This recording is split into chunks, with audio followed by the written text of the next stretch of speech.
The proposed budget was presented as agenda item 16. And of course, it went through all of that official mumbo jumbo.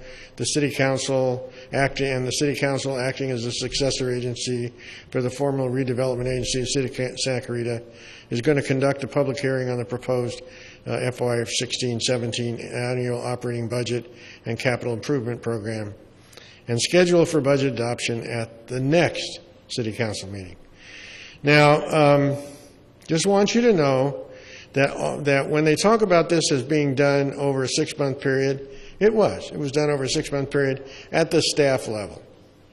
When they went to the study sessions only talked about overviews that were presented by the city manager. No one saw that actual budget. And I didn't go to all of the budget subcommittee meetings this time, but I've been to them in the past, and I've never seen them present the city budget to the subcommittee members either. So here we go, 3 days beforehand, we get 320 pages of budget released on June the 9th. And so we can kind of go through it and we can talk a little bit about it. The budget totaled $219.6 million. That's the first time for the city it exceeded $200 million by 17.3%. And the general fund for the first time went over $100 million at $103.1 million. At the same time, I thought it was really interesting, sales tax revenue dropped 2.6%. So businesses in the city of Santa Rita didn't do as well this year as they did last year. So we can talk about it. We've asked some questions. We can ask some questions about the budget. I particularly, because I didn't have that inordinate amount of time to look at it, I did go through the capital improvement program. And the capital improvement program, unlike the budget, which is only for this year, shows a projection, a 5-year projection. And I noticed that 5-year projection was blank when it came to things like the Canyon Country Community Center or the Saugus Library. And I asked questions about that, which I really didn't get any answer for, as to why those things aren't estimated and of what the needs are going to be in the future years. Remember, it's a plan, so the plan can change if they're wrong. But instead, they just choose to do nothing.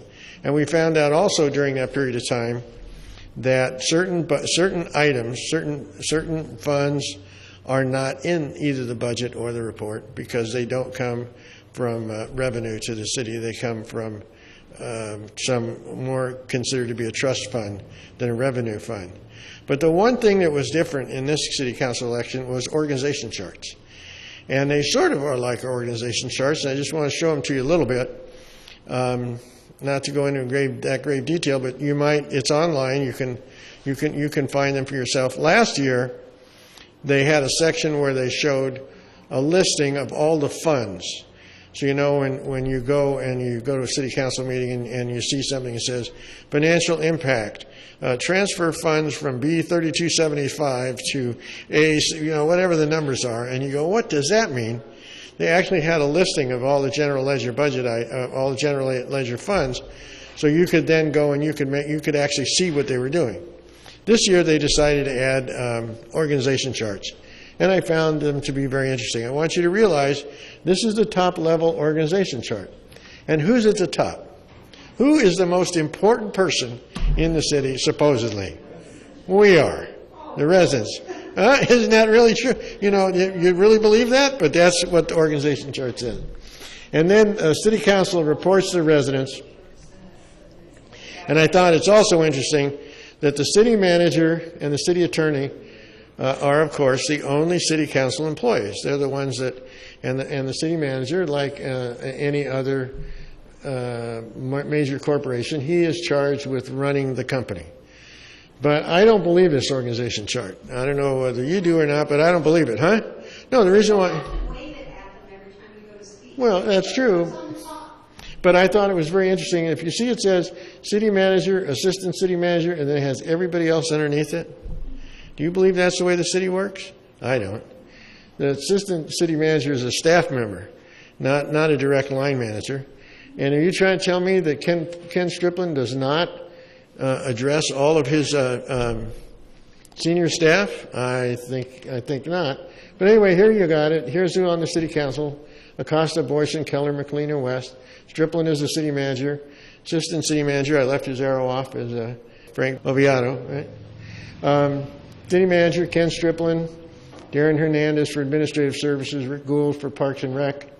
Robert Newman for Public Works. And community development for Tom Cole. And who are the rest of these people? I mean, they don't really talk about it too much.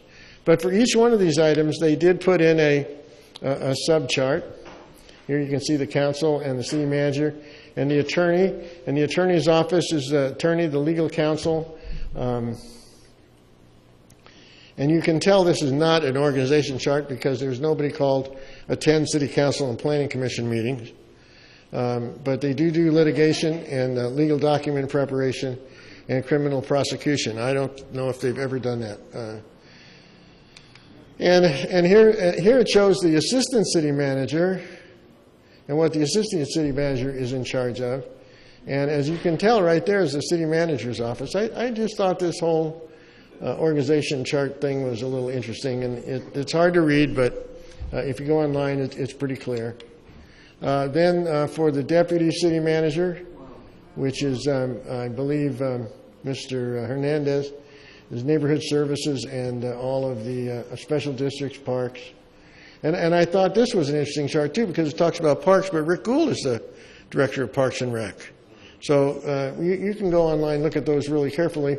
Here's the director of Parks, Recreation, Community Services, and Open Space. But it seems like some of the things on here kind of back into some of the things that are ahead of it. So I was just not really enamored with this org chart. This is Robert Newman and his organization.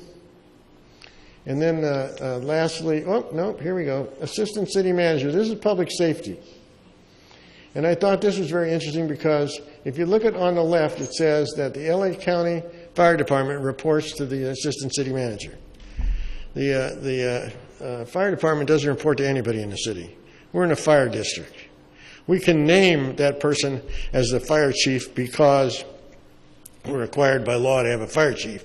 But in reality, that's a dotted line, not a straight line, because we have no control over them. On the other side, for the Los Angeles County Sheriff's Department, that is also a dotted line because we contract with them. And policies for the Sheriff's Department are set downtown in the Sheriff's office, not in City Hall. So it's just interesting, and you might take a look at these. And we'll look at the, we'll take a careful look at the budget at the next meeting, and we'll talk about some of the items that are in it. But you might look at these organization charts because they do show some interesting stuff.